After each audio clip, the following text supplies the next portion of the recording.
faut rêver grand, sinon à quoi bon? Rêver grand, ça te pousse à te poser des grandes questions, ça t'oblige à t'organiser et à te réorganiser jusqu'à ce que tu évolues. Mais quand on se laisse emporter par le résultat final, on oublie comment y arriver. Tu ne te transportes pas à la grandeur d'un coup. Non, tu suis cette feuille de route avec des étapes régulières. Tu te connectes aux petites choses qui sont facilement réalisables. Elles sont la clé. Des résultats qui dépassent les attentes et qui changent la donne. Alors, qu'est-ce qu'il te faut pour arriver là où tu veux vraiment être? Pas un miracle, mais une simple compréhension. Il faut reconnaître qu'en ce moment, tu as tout ce qu'il te faut pour construire et relier le prochain point. Et ça, c'est toujours suffisant. Il faut apprendre à accepter les petites tragédies de la vie. Il y a une idée stoïque assez célèbre qui dit qu'on ne peut souvent pas contrôler ce qui arrive, mais on peut toujours contrôler notre réaction face à ce qui se passe. Et c'est là que réside notre pouvoir. Tu sais, comme on dit, quand une porte se ferme, ça te rapproche de celle qui va s'ouvrir pour toi. C'est à toi de décider si tu vas puiser en toi pour l'ouvrir, ou si tu vas te concentrer sur ce qui manque, sur le vide, sur ce qui n'est pas là, ce que tu n'as pas, ce qui a mal tourné. C'est ce que la plupart des gens utilisent comme excuse pour s'arrêter ou abandonner. Ça peut être la raison pour laquelle tu perds, ou au contraire, ça peut être ce qui te fait gagner. Il faut que tu trouves un moyen. Mais ça veut dire avancer et avoir confiance qu'il y a du bon à venir. Comprendre que tout ce qui part fait de la place pour ceux qui doivent vraiment être là, c'est quelque chose de courant, je sais. Mais ce n'est pas qu'un cliché. L'adversité nous forge, les moments difficiles nous sculptent. Pourquoi? Parce qu'on se transforme grâce aux mauvais et aux difficiles, et à ceux qui, sur le moment, ne semblent pas idéaux. Ça nous pousse à aller plus loin dans ce pourquoi on est fait et qui on est vraiment censé être.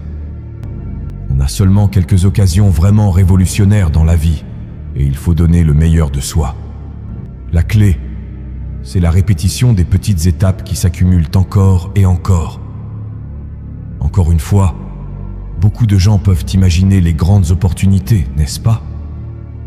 Beaucoup rêvent d'avoir le ballon dans les mains, avec un point de retard et 3 secondes sur le chrono.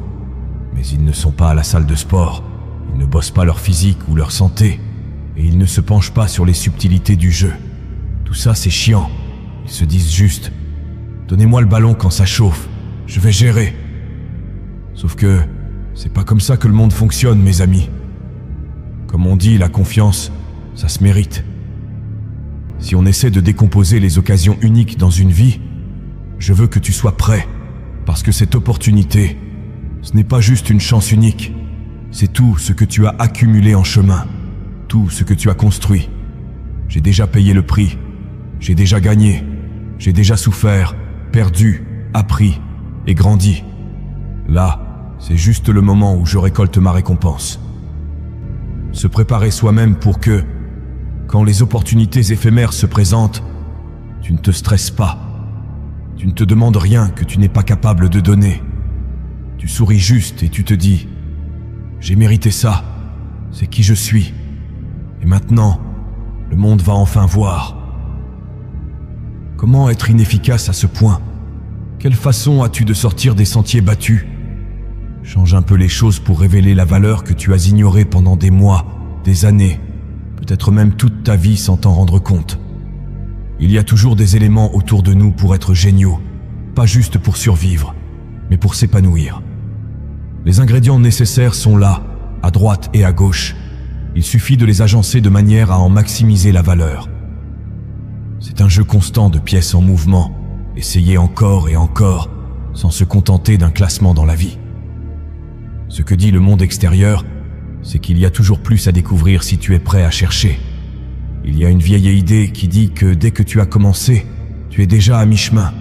Ça peut sembler bizarre, non? Une fois que tu as commencé, tu n'as fait que le premier pas, et c'est vrai techniquement. Mais voilà le truc, le parcours, avec ses hauts et ses bas, ses épreuves et ses galères, tout ça, on peut s'en occuper. Ça nous met à terre de temps en temps, c'est sûr, mais on apprend, on s'ajuste et on continue d'avancer.